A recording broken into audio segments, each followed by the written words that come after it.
Bienvenidos a un Enigmas de la Historia muy especial. El tema de hoy es espinoso, puede herir susceptibilidades e incluso escandalizar a más de uno. Sin embargo, no es nuestra intención, todo lo contrario, la verdad. Aprovechando estas fechas navideñas, queremos charlar sobre su protagonista, Jesús de Nazaret.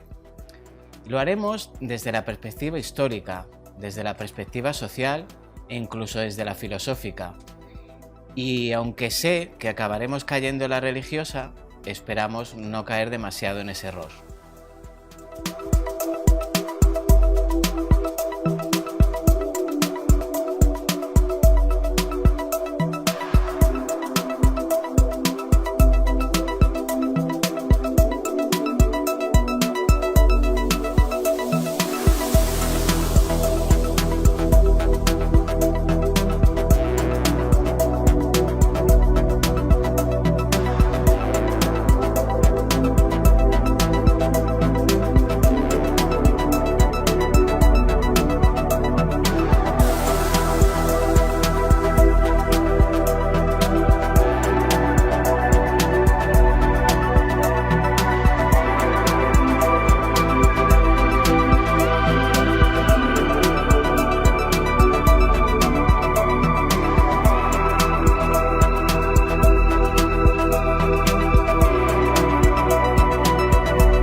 Lo mismo que Krishna, que Buda o que Mahoma, Jesús de Nazaret es ya un personaje universal, un arquetipo de sobra conocido por todos. Pero como ellos, también fue un hombre, y una persona de la que ignoramos prácticamente casi todo. Lo que nos ha llegado sobre él, sobre su vida, es lo que figura en los evangelios, y estos seguramente tienen un carácter más piadoso que biográfico. De hecho, entre los 4 evangelistas hay contradicciones, hay lagunas, datos históricos que no corresponden con la realidad. Como les decía, vamos a ocuparnos del hombre, aunque no olvidando del todo su admitida divinidad, aunque este sea un tema de fe y no de reflexión. Pero antes de entrar en el coloquio, vamos a ver la primera parte de un documental que hemos preparado para hoy.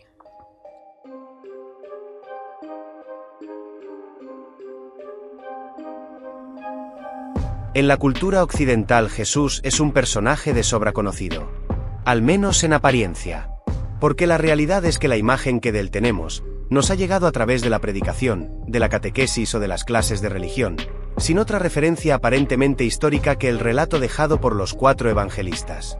Esa imagen habitual está construida sobre una serie de relatos triviales que podrían resumirse en el siguiente esbozo. Jesús nació en Belén, a finales del reinado de Herodes el Grande. Como sus padres, era de la estirpe del rey David, aunque fue concebido de forma milagrosa. Su madre, María, recibió la visita del Espíritu Santo que la envolvió con su sombra, de modo que quedó preñada sin perder su virginidad. De esa manera Jesús obtuvo naturaleza dual, divina y humana. Tras muchos años de silencio y sin una actividad conocida, lo que se conoce como los años perdidos de Jesús, fue bautizado en el río Jordán por Juan el Bautista. Inmediatamente después se refugió en el Monte de la Cuarentena, también conocido como Monte de las Tentaciones, a las afueras de Jericó, lugar que sirvió de escenario a uno de los momentos clave en la vida de Jesús. Solo, sin otra compañía que la de las alimañas y la de los ángeles, alcanzó el grado de evolución necesario para manifestarse su condición humana, lo que simbólicamente se revela siendo las tentaciones del demonio y asumir su responsabilidad como redentor. Tras ese periodo de ayuno y meditación abandonó este paraje para iniciar su vida pública, dirigiéndose a Cafarnaún donde abordó la tarea de predicar la inminente llegada del reino de Dios. Leprosos, ciegos, paralíticos, sordomudos, enfermos de toda condición se beneficiaron de sus extraordinarios poderes. Algunos de esos milagros, como el que realizó en Caná, convirtiendo el agua en vino durante una boda, pueden parecer más populistas que necesarios. Otros, en cambio, resultaron especialmente dramáticos, como la resurrección de su amigo Lázaro en Betania, que llevaba 4 días muerto y según el Evangelio de Juan, ya hedía mal. Sus poderes taumatúrgicos llegaron a tal extremo que, en los pueblos en torno al lago de Genesaret, sacaban a los enfermos a las puertas de las casas para que los fuese curando a su paso. Allí fue también donde caminó sobre las aguas y donde halló a los primeros discípulos, pescadores de peces, que dejaron de serlo para convertirse en pescadores de almas. Esa representación de su vida aprendida en escuelas y catequesis nos habla también de su entrada gloriosa en Jerusalén. También nos describe ese extraño el pasaje en el que expulsa a los mercaderes del templo mostrando una imagen de Jesús colérica, que contrasta con la de paciente docilidad habitual en el resto del relato evangélico. Ese mismo esquema, innumerables veces repetido y por todos aceptado, nos dice que aun siendo el Mesías que el pueblo esperaba, su mensaje resultó tan diferente y desestabilizador para las jerarquías judías que éstas urdieron toda clase de planes hasta conseguir que las autoridades romanas lo apresaran. La noche en el huerto de Getsemaní, la traición de Judas y posteriormente su condena por parte de un gobernador débil, Poncio Pilato, que sin creerlo y culpable le envió a la cruz para satisfacer a los siniestros miembros del Sanedrín. Tras su pasión y muerte, Jesús resucitó, confirmando la iglesia que había fundado en vida para que continuase su obra y ascendió a los cielos. No sin antes prometer que vendría de nuevo al final de los tiempos para juzgar a los vivos y a los muertos. Bien, y sin enrollarnos más, vamos a presentar a nuestros invitados de hoy. A uno lo conocen de sobra, nuestro colaborador Antonio Checa, historiador, bienvenido. Bien hallado, Roberto. Y el otro, tienen que conocerlo también porque estuvo en uno de nuestros programas, él es Javier Martínez y él pertenece a la comunidad de lectores del libro Durantia. Muy buenas, Javier, ¿cómo estás? Buenas tardes, gracias, Roberto. Y bueno, pues vamos a empezar este coloquio, espero que no nos peleemos mucho porque este tema siempre trae mucha controversia. Y bueno, pues vamos a empezar contigo, Antonio. Adelante. Y vamos a empezar con el tema de los evangelios. ¿Es cierto que los evangelios se escribieron bastante después de la muerte de Jesús de Nazaret? Sí, a ver, en principio se entiende que Jesús muere en torno a los principios de la década de los 30, del 30 después de Cristo. ¿Cuándo empiezan a escribirse los evangelios? Pues los evangelios se escriben en la segunda mitad del siglo I después de Cristo. Entonces, aproximadamente empiezan a escribirse en un intervalo de tiempo que podríamos decir que va del 60 después de Cristo al 100 después de Cristo. Varias décadas después, y además varias décadas muy escalonadas. Con lo cual, efectivamente, los evangelios se escriben después de Cristo, obviamente, es inevitable. Lo que ocurre es que se hacen partiendo de materiales previos que se habían ido recopilando. Anotaciones de hechos, anotaciones de palabras de Jesús, discursos de Jesús, y todo esto es lo que acaban formando los 4 evangelios canónicos. O sea, que no están escritos por testigos de su ministerio directamente. Aunque se dice, por ejemplo, Mateo, Marcos, Lucas y Juan, realmente hoy día lo que se viene a decir es que está escrito por gente que pertenecía a los grupos, a las corrientes que tenían esos nombres. Por ejemplo, Lucas.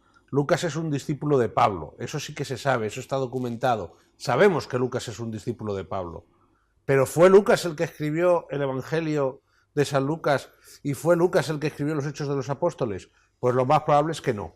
Lo que ocurre es que, sencillamente, el texto se puso por gente que quería indicar que era de su escuela o que directamente habían recibido el magisterio de Lucas.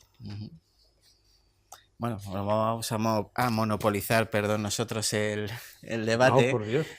Javier, la misma pregunta sobre los evangelios. Pues bueno, los evangelios estamos completamente de acuerdo, no hay ninguna disidencia. Hay una pequeña disidencia en el sentido de que él ha comentado que Jesús murió sobre el año 30 de nuestra época, y es cierto, pero en principio, según ese cálculo, pues Jesús vivió 30 años, pero es que tenemos que tener en cuenta que en esa época el calendario que se seguía era el de Julio César, el juliano, y nosotros nos regimos ahora mismo por el calendario gregoriano. Creo que fue Gregorio XIII que lo inauguró. Lo que quiero decir con esto que hay entre un calendario y el otro hay una diferencia casi de 14 años, pero adaptándonos a esa época, hace 2000 años, Jesús debió de nacer, y digo debió de nacer según esa información, en el año -7 de la época de Jesucristo, con lo cual Jesús estuvo con nosotros 36 años, según el cálculo inicial parecía que eran 30 años, pero realmente llegó a vivir 36 años de vida. Es un dato que es O importante. sea, que si se hubiera hecho bien el calendario estaríamos en el 2030, 31, ¿no? Claro, pero es Exactamente. que ahí entra una de las polémicas del tema, ¿no? Porque, por ejemplo, es una de las cosas que la gente se queda un poco a cuadros y dice, ¿cómo? ¿Que Jesús nació antes de Cristo? Antes de Eso es Cristo. imposible. Bueno, sabidamente que el año cero no existe. Efectivamente. Lógicamente. Entonces, ¿qué pasa? Sencillamente lo que ocurre es que nosotros empezamos a contar desde una fecha en concreto, concretamente lo hizo un fraile en el siglo VIII, Dionisio el Exiguo, Sí, Dionisio el Exiguo. llamado el Exiguo porque era pequeñito el pobre hombre, y y él en sus cálculos llegó a la conclusión y dio una fecha, ¿de acuerdo? Entonces, ¿qué ocurre? Que luego, ahora la verdad, te pones a hacer cálculos, etcétera, etcétera, y dices, pues entonces Jesús forzosamente tuvo que nacer antes de Cristo. Claro. Lógicamente. Bueno, al final es un error sin importancia. No tiene Tampoco importancia. para la historia del personaje tampoco. Sí. Pero bueno, sí puede tener importancia para definir exactamente la época, porque en los evangelios sí que hay cierto si fue en Herodes, si no fue. Sí. Ya se le descuadran todas las complejo. fechas. Claro, descuadra Los todas Reyes las Magos, fechas. la famosa estrella de Belén, ya empieza a descuadrarse todo. Claro. Entonces forma parte un poco luego ya del mito. Pero yo estoy también de acuerdo con él que efectivamente los evangelios, ningún apóstol directo de Jesús, de los 12 apóstoles, y los 100 y pico seguidores que tenía, escribió nunca nada. De hecho, Jesús no dejó nunca nada escrito ni pintado. ¿Por Es qué? curioso, ¿eh? Por una cosa muy graciosa. Porque imaginaos que Jesús hubiera dejado un texto escrito, una reliquia, algo de una túnica, algo. Sería, vamos, matarían, de hecho, a lo largo de historia en Con el medievo, vicio de adoración que tenemos los imagínate, seres humanos. si es por el Cali. Sí, o es por el cáliz que hay por- peleas, o por la síndone. Sí. Imaginaos, si eso hubiera dejado, es decir, se hubieran creado grupos seguidores de las reliquias y tal, y Que al final se matarían pierde el por ello. mensaje y nada más que se adora la reliquia y no el Exacto. mensaje. Y mandó un mensaje, se Sí. dedicó a mandar un mensaje muy clarito, que a lo largo de la reunión pues lo podemos ir comentando, porque no tiene que ver nada el mensaje que mandó nuestro Jesús de Nazaret con el mensaje que se está publicitando por las iglesias, no solamente católicas, y por toda la iglesia evangelista y protestantes. Es un mensaje Bueno, que no es el mismo, pero eso hablaremos en ese tema. en Hablando otro del tema. mensaje, ¿fue el Mesías que esperaban los judíos, Jesús? Pues ahí eso ya es un tema muy complicado porque entramos en un tema de fe y entramos en un tema terriblemente complejo. Pero al final no fue un Jesús liberador que esperaban los judíos del yugo romano. A ver, si estamos hablando desde la óptica judía, Jesús no fue el Mesías. ¿Por qué? Porque si aceptas que Jesús fue el Mesías, ya no eres judío. Claro. Ya no eres judío del judaísmo actual, Claro. ¿de acuerdo? A partir de ese momento eres cristiano. O sea, el cristianismo básicamente descansa en el reconocimiento de que Jesús es el Mesías y el Hijo de Dios. Pero no es el Mesías que anunciaba el Antiguo Testamento. Y Porque para que lo sepa la gente, Cristo viene del griego Crestos, que era el Mesías, el ungido, mejor dicho, el Efectivamente. ungido. Entonces, el que anunciaba el Antiguo Testamento, perdón, tampoco era. Pero es que ¿qué Cristo anunciaba el Antiguo Bueno, Testamento? anunciaba varios. Vamos a ver, el judaísmo del Cierto. Segundo Templo, el judaísmo que va desde el momento en que los judíos vuelven del exilio de Babilonia hasta el fin del Segundo Templo, que es en el 70 después de Cristo, que volveremos, espero, a este tema, era un judaísmo que tenía varias corrientes y varias escuelas. Había una corriente, que es lo que pues, creo que estás diciendo, Roberto, que básicamente consideraba que volvería un descendiente de David, del rey David, Eso del es. gran rey David, Nacido en Belén también. nacido en Belén, un gran rey victorioso que primero restauraría la independencia de Israel, reunificaría al pueblo de Israel y establecería la hegemonía de Israel. Entonces, Y se obviamente buscaba... eso no ocurrió. Eso no ocurrió. Eso no ocurrió y eso fue algo muy probablemente de lo que muchos de los seguidores de Jesús estaban esperando. Y además que en el Evangelio se ve claramente que lo que están esperando varios de sus discípulos es que llegue un momento en que Jesús se subleve, dirija un ejército o incluso que ángeles bajen del cielo y se proclame rey. Hay que recordar una frase del Evangelio cuando una madre de uno de los apóstoles dice: cuando tú seas el Mesías, cuando tú vengas tu reino, mis hijos se sentarán a tu derecha, etcétera, etcétera. Es decir, ahí ya tienes claramente que tienen una mentalidad, están esperando, tienen una idea de restauración de una monarquía. ¿Y según el libro de Urantia? Pues vamos a ver, es que el mundo judío sigue esperando al Mesías, y sigue esperándolo en la actualidad. Jesús de Nazaret no tuvo que ver nada con el Mesías. Jesús de Nazaret... Que no fue un líder político. Es que vamos a ver, los que esperaban los judíos era... El Mesías era un líder que era un líder religioso, político, militar.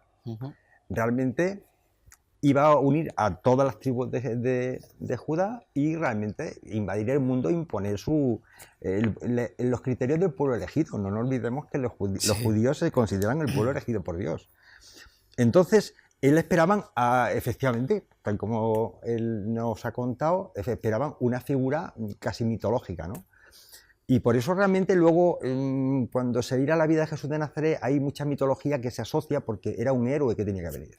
Pero en parte lo anunciaba Juan también. Ese era el líder que anunciaba Juan el Bautista. Sí. Juan Bautista, lo que pasa es que Juan Bautista, que era un primo de Jesús, era el que iba preparando el camino. Él realmente fue un ser singular y especial que realmente fue preparando a esa pequeña humanidad que había alrededor. Te encuentras que son pueblos muy pequeños, y lo iba preparando para que cuando llegara realmente Jesús de Nazaret, que no el Mesías, de alguna forma estuviera algo preparado el terreno para que fuera escuchado.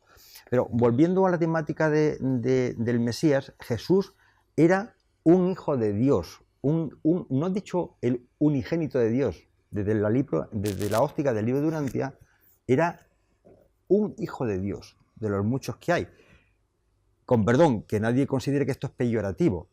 Un hijo de Dios de este inmenso cosmos que vemos por las noches y de la parte visible, y de la parte no visible, pues imaginaros. Es un ser con unas capacidades inimaginables que se encarna en nuestro mundo para vivir una experiencia terrenal como una de sus criaturas. Sí, que la gente puede alucinar con eso de que entonces, no es hijo único. Claro, es que yo puedo entender que un católico diga, anatema, yo soy católico, estoy bautizado y crecí y comulgué con esa forma de pensar. Pero cuando conocí la quinta revelación, el líder de Urantia, lo que sucedió era que muchas cosas que veía ilógicas, como que los únicos hijos de Dios estábamos aquí, habiendo millones y millones de galaxias, y todos estamos aquí metidos en un planeta pequeñito, y que además éramos los únicos hijos de Dios, que todo lo que estaba allí no sabíamos para qué servía, y que además el único hijo de Dios lo envía aquí, y además se tiene que casi pelear con Satanás para luchar por nosotros, para salvarnos, pues era un cuento de niños. Entonces, cuando llega el libro de Urantia, la mente hace ¡pap!, empiezas a entender realmente que esa magna personalidad, un ser espiritual maravilloso, muchísimo más grande de lo que nos podemos imaginar, se encarna en una de sus criaturas, nace como un niño, auténticamente como nosotros, en un niño, y fue como consecuencia de una relación de dos personas que se querían, que eran María y José. Sí, eso vamos a ir eso después. Llegaremos a... De todas formas, sí es un poco egocéntrico pensar que Dios ha creado un universo tan inmenso para que solo existamos nosotros en esta bola pequeñita. Eso sí que es un poco... Y solo para crearnos a nosotros. Ahí eso pues, solo puedo decir, como dicen los gallegos, sábelo Dios. Claro. Mira, no, si lo creó él, si lo creó él, lo sabe él. Sí, lo que ocurre es que antes de que pasemos a otro tema, ¿de acuerdo? Hay que tener en cuenta, como digo, que es que el judaísmo del Segundo Templo, ese judaísmo que va desde el siglo VI antes de Cristo hasta el siglo I después de Cristo, era un judaísmo muy variado, de tal forma que hay autores que dicen que realmente habría que hablar casi de judaísmos por las diferencias, etc. Sí. Entonces, junto a esta visión del Mesías épico, líder, militar, etcétera, etcétera, también, sin embargo, había algunas corrientes que hablaban de un Mesías doliente, de un Mesías sacrificador, de alguien que quizás no encajaba tanto en esta imagen, ¿de acuerdo? Minoritaria, pero la gran mayoría... menos atractiva. Claro, y menos atractiva, pero la gran mayoría sí que estaban esperando al gran Mesías triunfal. Y de hecho, pues hay que tener en cuenta que es lo que habían aprendido en toda la historia sagrada. Claro. Y bueno, vamos a lo desconocido, o lo presuntamente desconocido, la infancia de Jesús. ¿Qué se sabe según los evangelios o según escritos que haya apócrifos, etcétera, sobre la infancia de Jesús? Pues, a ver, sobre la infancia de Jesús hay que tener en cuenta una cosa, y es que la vida oculta de Jesús, como se dice, sí, hasta los 30 años aproximadamente. Pero es oculta, que lo ponen como algo misterioso y seguramente es oculta. Uno, porque no la sabían o no lo consideraban importante o no lo supieron mitificar, a lo mejor.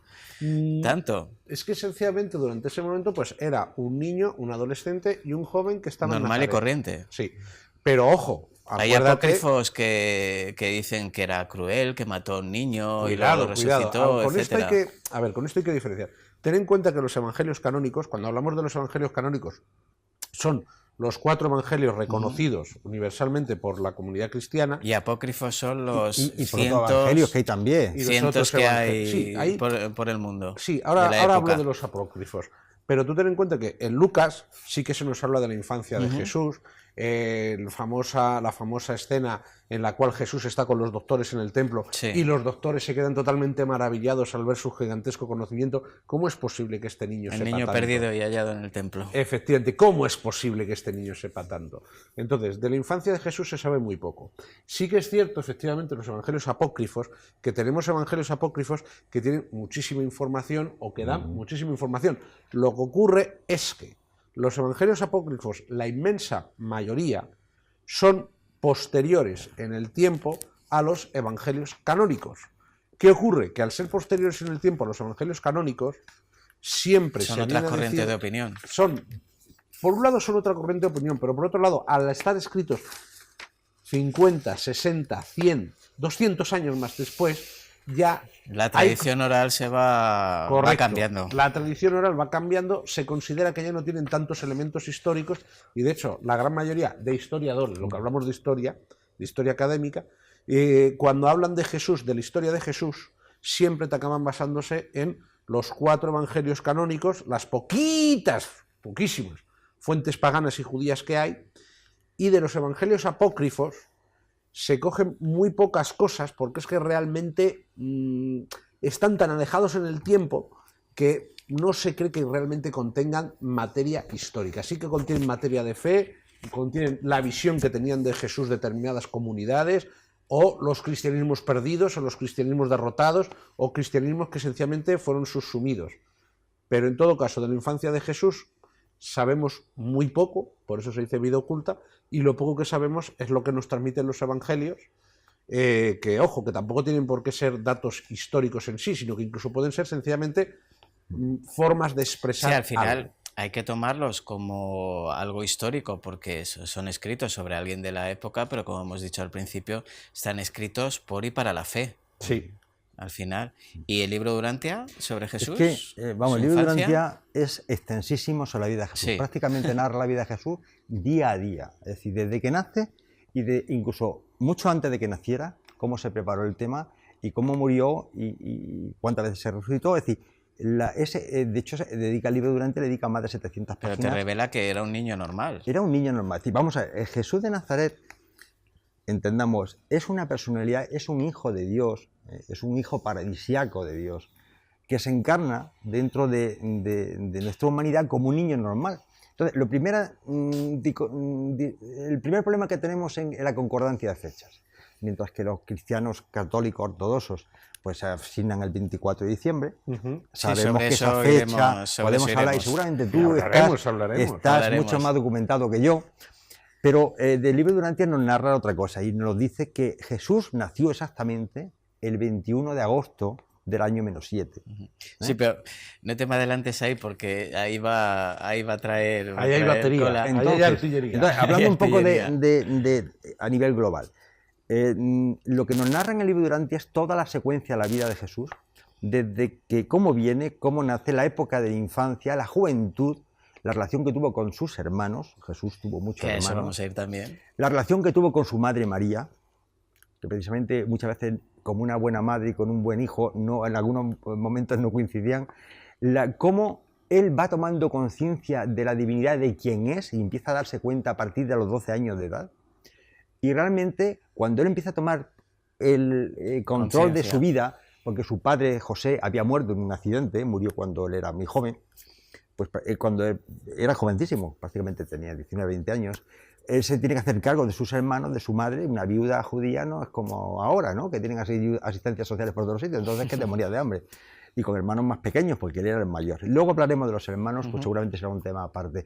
Pero él realmente va evolucionando como ser humano Incluso hay hasta un cierto momento amoroso, no digo amoroso en el sentido de que él se enamorara de nadie, no Jesús, pero incluso hubo una chica histórica que se sintió atraído por él, pero es un pequeño inciso, pero él siguió con su concepto claro de realmente que él venía aquí para algo más, y lo fue asumiendo a lo largo de su vida, de una oración permanente con su Padre, con nuestro Padre Celestial, y ya realmente cuando tenía media edad, él viajó, bueno, él desarrolló otro tipo él lógicamente fue carpintero, fue pescador, fue director de caravanas, estuvo hasta trabajando de minero. O sea que de años ocultos nada. Conoció el tema, fue herrero, y además hizo todo un recorrido por todo el Mediterráneo, incluso por toda Roma y por Grecia. Conoció perfectamente la época que le tocó vivir, porque para él era fundamental conocer cómo funcionábamos nosotros,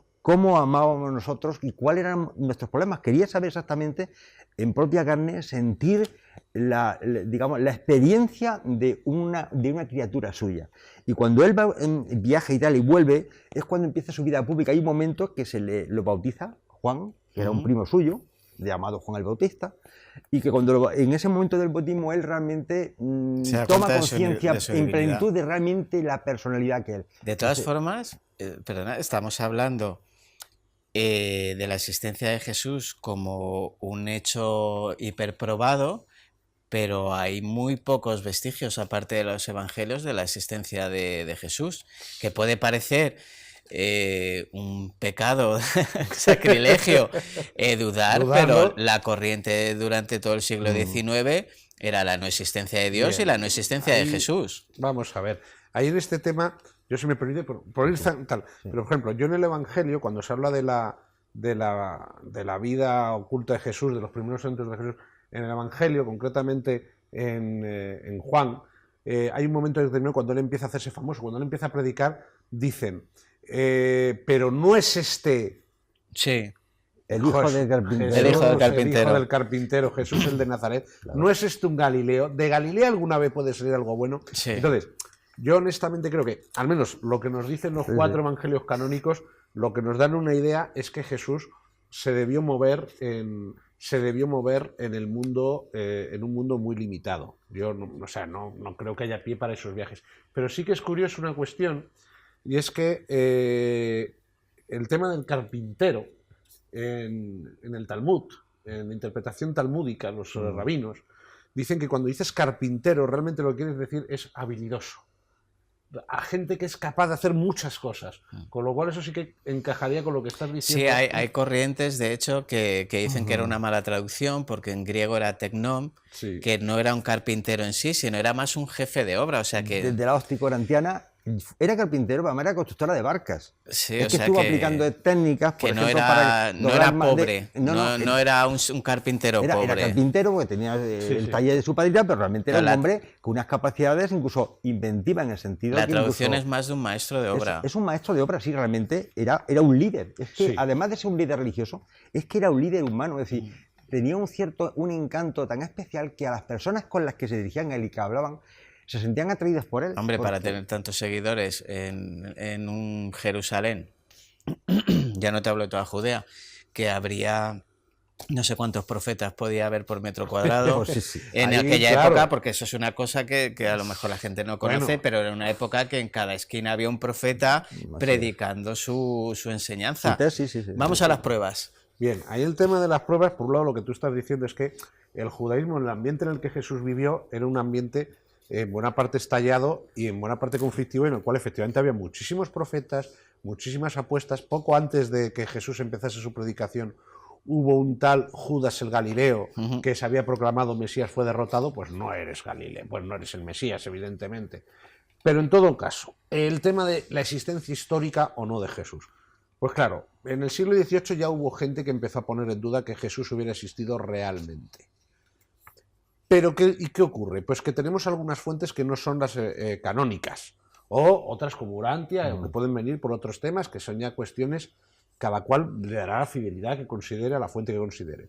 Pero, por ejemplo, tenemos a Flavio Josefo. Flavio Josefo es un judío de esta época, vivió unas pocas décadas más tarde que Jesús, murió unas pocas décadas más tarde que Jesús, y en su libro Antigüedades Judías habla de Jesús. Este es un texto muy discutido porque se ha dicho que tiene interpolaciones, es decir, que escribas cristianos añadieron cosas. Eso es. Si leemos el texto, es evidente que hay interpolaciones y que escribas cristianos pusieron cosas. Pero, sin embargo, también existe consenso en que existe un mínimo de verdad.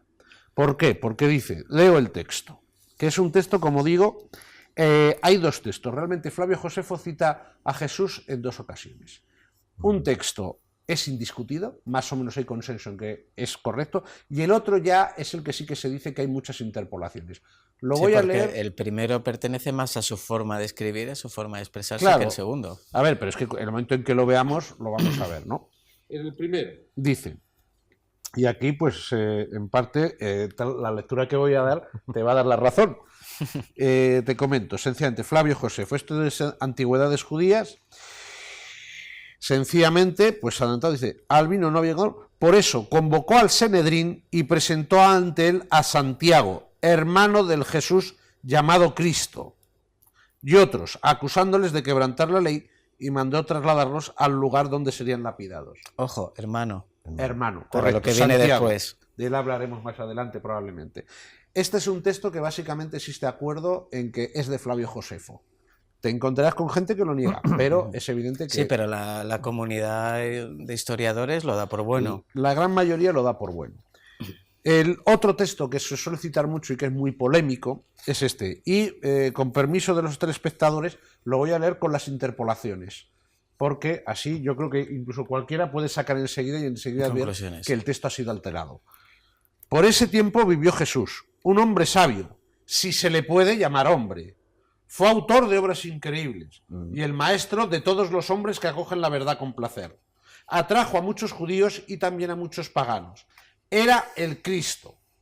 Y aunque Pilato lo condenó a morir en cruz por instigación de las autoridades de nuestro pueblo, sus anteriores adeptos no le fueron desleales, porque al tercer día se les apareció vivo, como habían vaticinado profetas enviados por Dios, que anunciaron muchas otras cosas maravillosas de él.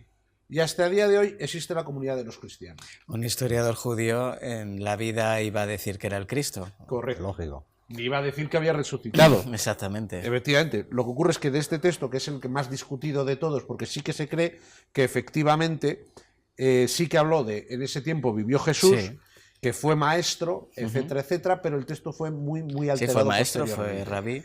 Y sobre todo lo del contacto con los cadáveres me choca todavía más que lo del Cristo, seguramente. Sí. Luego ya tenemos otras fuentes, pero pues por ejemplo tenemos a Tácito, tenemos a Suetonio, que hablan más que de Cristo, hablan de las comunidades cristianas. Exactamente. Y luego tenemos fuentes judías que por ejemplo lo que hacen es denostar a Cristo, sí, denostar a Jesús, diciendo pues que realmente era un mago, que era un falsario y que incluso... Sí. Hay una corriente que decía, realmente era Joshua ben Pantera. Era hijo bastardo de un legionario romano llamado Pantera.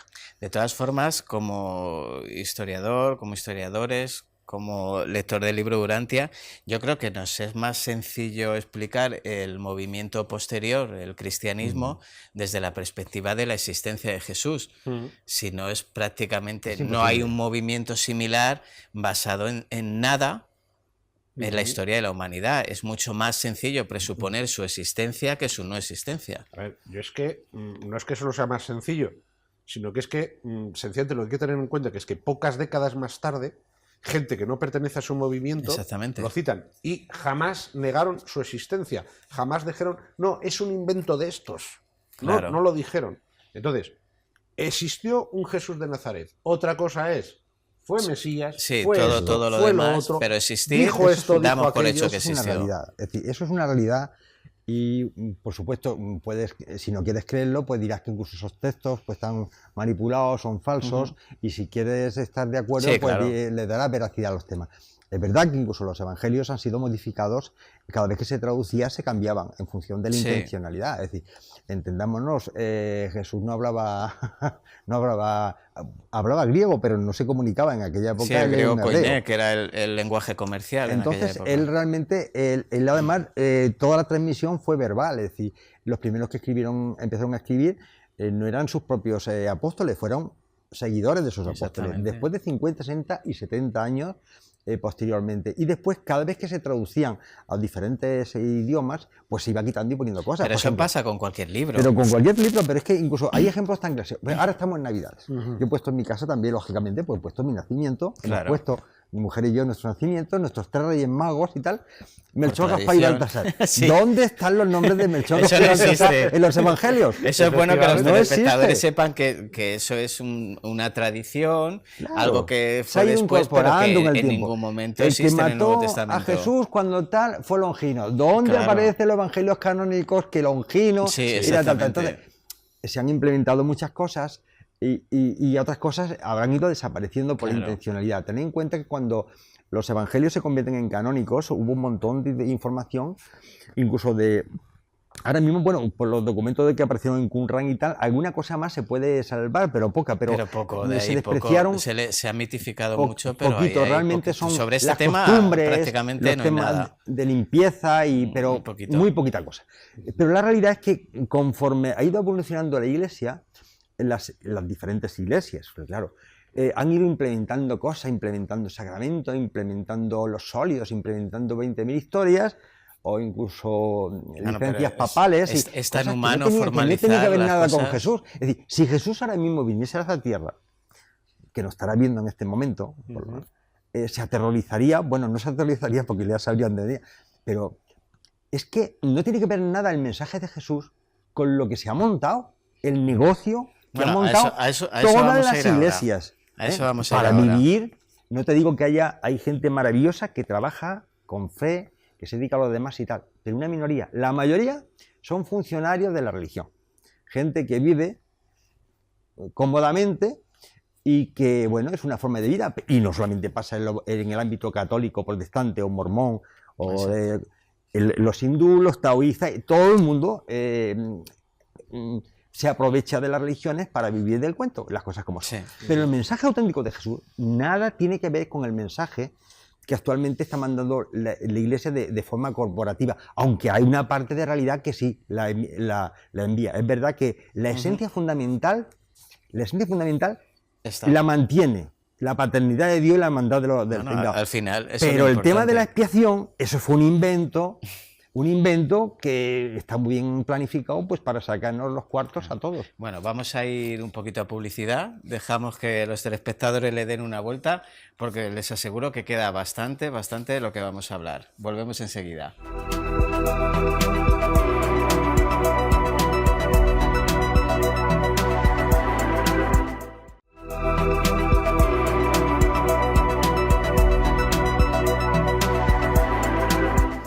Bueno, ahora voy a hacer una pregunta de algo que ya ha salido cuando estábamos hablando, y es sobre si Jesús tuvo hermanos. Antonio. Vale, pues tema terriblemente complicado y en el cual se han juntado mucha gente a discutirlo. Pero si me permite, solo voy a hacer una matización sobre qué es lo que nos ha llegado. Lo que nos ha llegado, efectivamente, está claro que sobre todo los discípulos, los primeros discípulos, hubo una transmisión oral. Y yo invito a todo el mundo a que haga un experimento, a que haga una tal. En un grupo de 15, 20 No, personas... el teléfono escacharrado llega fatal a todos. Claro, siempre. el teléfono, no ya solo el teléfono escacharrado de yo te he dicho a ti Sí. y tú le dices a tal Sí. y Javier luego me dice a mí, etcétera, etcétera, que es lo que ha llegado. Pero es que pensemos que en una reunión de trabajo, en una reunión en la cual están reunidas 10 personas o 5 personas o 6 personas, te puedo asegurar que les pides que hagan un acta Y y es ese muy acta no complicado, saldrá es muy la misma, complicado. no saldrá es muy la misma. Entonces, complicado. hay diferencias Sí, inevitablemente. eso es obvio. Es Inevitablemente. imposible que coincidieran los 4 evangelios en todos los puntos. Y ahí ya, y además, en lo que es lo que habla de transmisión del conocimiento, hay que tener en cuenta una cosa, y es que la comunidad de Jesús era de lengua aramea, Ujú. ¿de acuerdo? Era de lengua aramea y nosotros los conocemos en las traducciones al griego. ¿Por qué? Eso Porque es. los evangelios canónicos están redactados en griego. en griego. Bien, entonces, a la pregunta, ¿tuvo Jesús hermano? Pues esa es una pregunta que no es pacífica. ¿Por qué? Porque No es. no lo es, no lo es. En el mundo católico se diría directamente que no. ¿De Pero acuerdo? hay ciertos sectores que sí reconocen que es posible y no le dan tanta importancia que fuera hijo único. A ver, hay ciertos sectores, pero si yo me voy a la doctrina Sí, oficial, a la doctrina oficial. te dirían que no. Y aunque sí que es cierto que hay ciertos sectores que dicen no, fue virgen desde el primer momento, luego sencillamente sí que tuvo una vida normal y tuvo hermanos. Ahora bien, lo que ocurre es que todo viene por cómo traducimos una palabra que en hebreo y en el ambiente arameo se utiliza tanto para hermanos como para primos hermanos.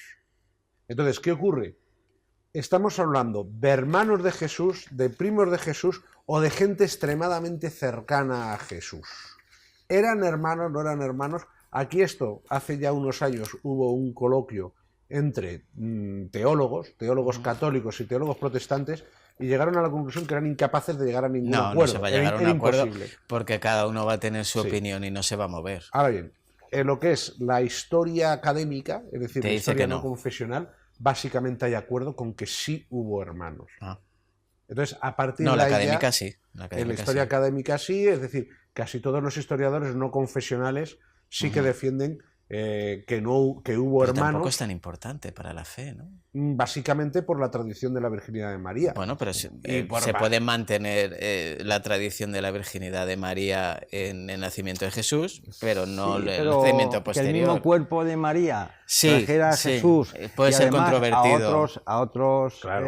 Hombres y mujeres, el mismo envase, por decirlo de alguna forma, es como un poco a los puristas dicen, no, Jesús era hijo único de una mujer virgen y siguió siendo virgen. Yo sinceramente, como lector habitual de los evangelios, para mí los tuvo. No es el mismo lenguaje, la forma de dirigirse a unos que a otros. O sea, y no lo considero tan grave. Claro, luego cada uno, esto es lo que tú dices, el acuerdo es imposible. Ahí eso está dentro ya a mi juicio está dentro de lo opinable. De la interpretación de cada uno. Correcto, pero sí que quiero ser honesto y decir esto, que la idea de que no tuvo hermanos es cada vez más minoritaria. Sí. Cada vez existe más acuerdo en que hubo hermanos. Santiago, el primer jefe de la comunidad cristiana de Jerusalén, básicamente existe bastante acuerdo, o existe un consenso muy fuerte dentro de lo que es la historia no confesional de que fue hermano de Jesús. Pero claro, aquí estamos ya dentro de lo opinable y hay que reconocer que hay argumentos a favor y argumentos en contra. Y el libro de Urantia sí lo reconoce abiertamente, ¿no? Hombre, está claro, es verdad que el libro de Urantia es una revelación muy posterior y lógicamente, es una revelación en la que tú puedes creer o no creer, pero en esta revelación lo que se nos dice clarísimamente es que Jesús tuvo hermanos, lógicamente, pero además no es que tuvo hermanos, tuvo 8 hermanos. Con él eran 9. Eran 6 varones. Él fue el mayor, en eso él sí fue el mayor, todos. eran 6 varones y 3 chicas, intercalados. Y Jesús fuera el primogénito, fue el mayor. Y eso lo explicita, incluso nos da las fechas de nacimiento de cada uno de ellos, los nombres, en plan rapidísimo, pues mira, primero fue Jesús, luego fue Santiago, Miriam, José, Simón, Marta, Judá, Amós y Ruth, que fue la pequeñita, la última. Miriam, que era María. ¿Perdón? Miriam, sí, que era María. Entonces, sí, está en inglés. Sí. Pero eran su hermano y entonces vinieron al mundo y Jesús, el problema que tuvo grande es que tuvo que hacer la función de padre, porque Jesús jamás se casó, ni tuvo hijos, como bien sabéis.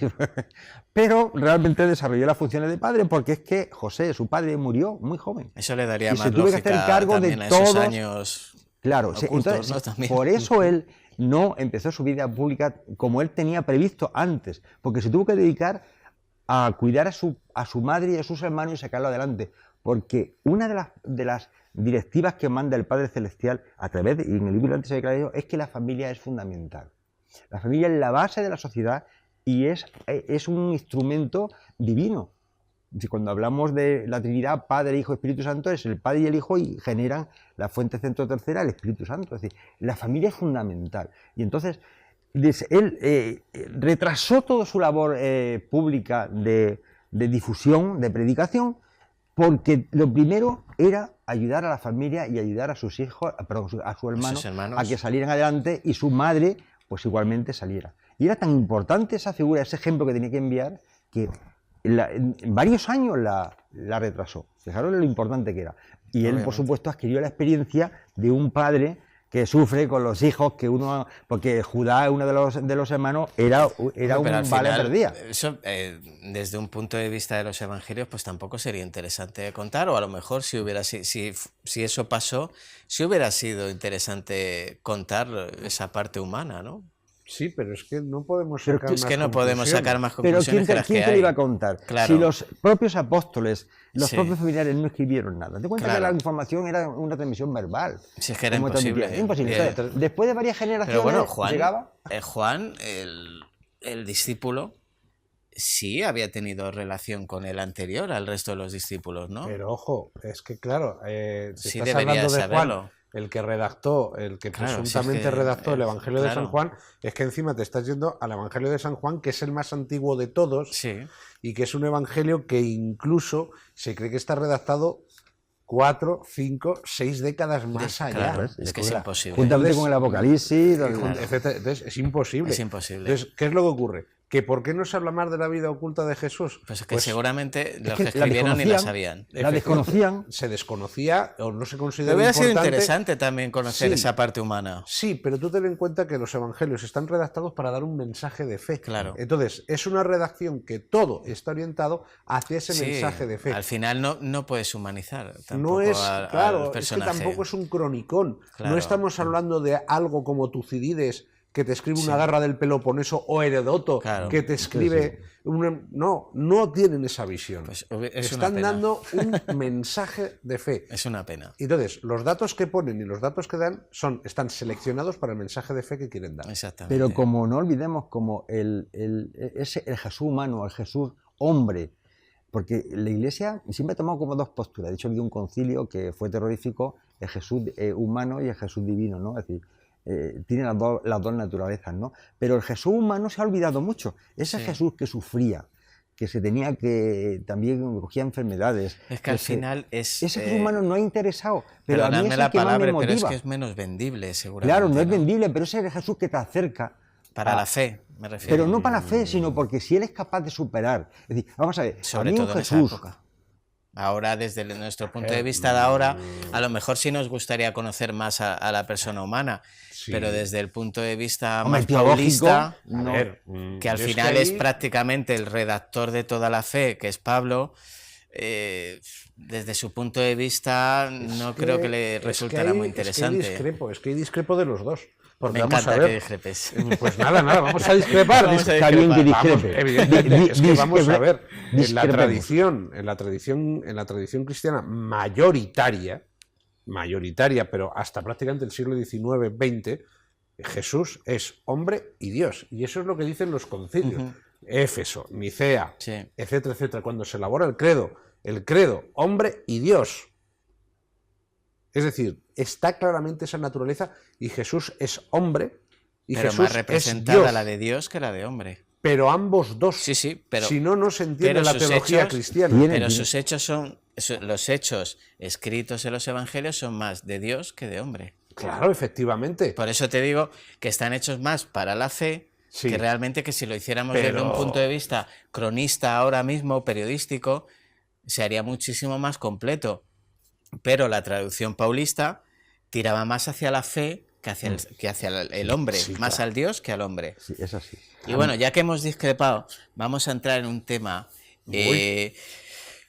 puede traer mucha controversia, por eso yo os pido que seáis sinceros, pero también respetuosos con la fe, que es la virginidad de María, virginidad que es muy importante para la fe, muy importante para el catolicismo tradicional, y yo quiero saber vuestra opinión. No sé si me animaré a dar la mía, vamos a ir viéndolo sobre la marcha. Yo, si me permites, os voy a decir una anécdota. La inmensa mayoría de nuestros telespectadores no sabrán quién es Tata Hussein. Yo Bien. no sé quién es. No, muy poca gente.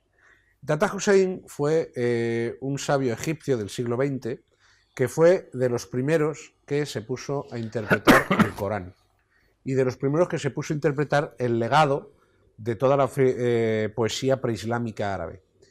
¿Qué ocurre? Que pues se metió en terrenos muy escabrosos y acabaron denunciándole.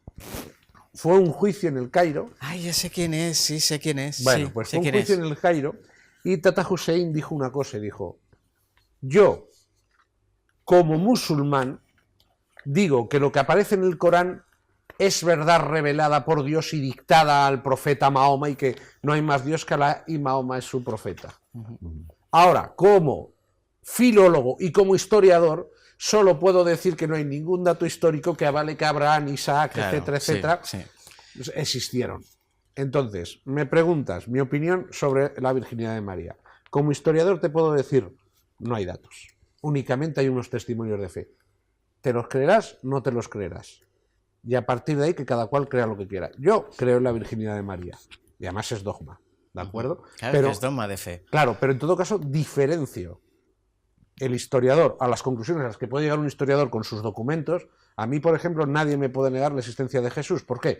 Porque está probado documentalmente. Pero el mensaje de Jesús toda su vida fue, el mensaje era que todos somos hijos de Dios, que hay un único Dios, una Trinidad, pero un único Dios, y que todos somos creaciones de ese Dios. Primer mensaje.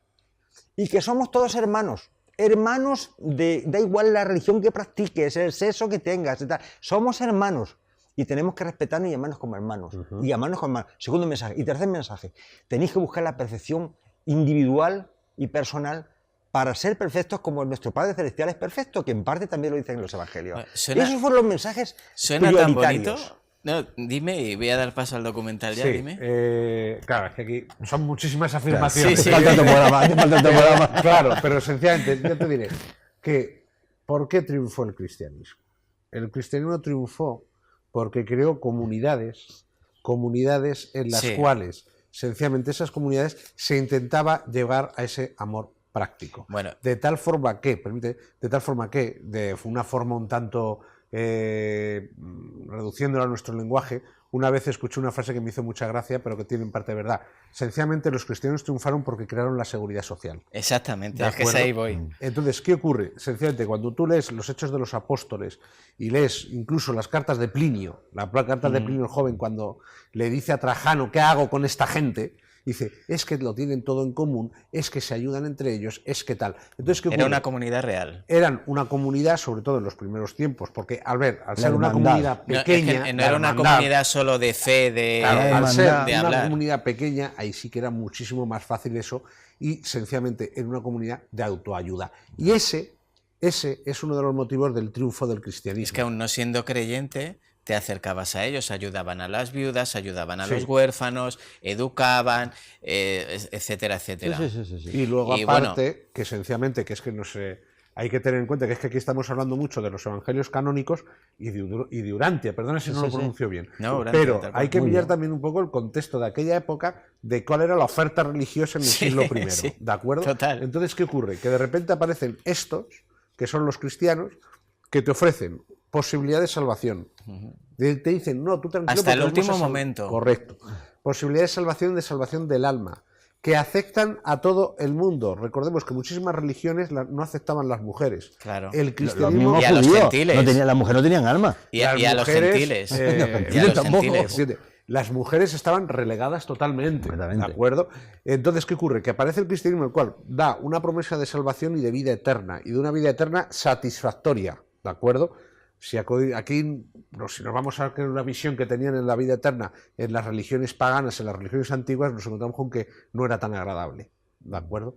Y luego, aparte, junto a una serie de promesas de salvación, ya de por sí te daban una serie de ventajas materiales. Con lo cual, el cristianismo tenía ciertas ventajas Tenía que todos eso- los mimbres. que eso le permitió promocionar y avanzar. Y además con una ventaja liberada del judaísmo. Convertirse al judaísmo era muy complicado. ¿Por qué? Porque el judío te obligaba a cumplir con toda su colección de leyes. Exactamente. ¿Qué ocurre? Que con el cristianismo no. No era necesario. No era necesario y por tanto sí que tenías que cumplir ciertos preceptos, bla, bla, bla, pero en todo caso no era ese peso tan opresivo de la ley de la halakha, de la ley rabínica. No obstante, yo me hago siempre una pregunta. ¿Qué hubiera pasado en el cristianismo si Jesús no resucita? Podría Bueno, no haber pues, resucitado. A ¿Qué saber, hubiera pasado? a saber. ¿Qué es lo importante, la resurrección o el mensaje? Pues realmente yo pienso que para la mayoría la resurrección, porque es lo que demuestra su divinidad.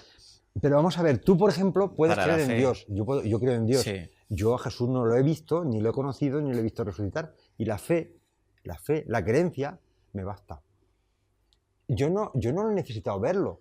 La mayoría de los que estamos en este mundo ahora mismo en pleno siglo XXIV no hemos visto a Jesucristo. Y si alguno lo ha visto, necesitaría atención psiquiátrica.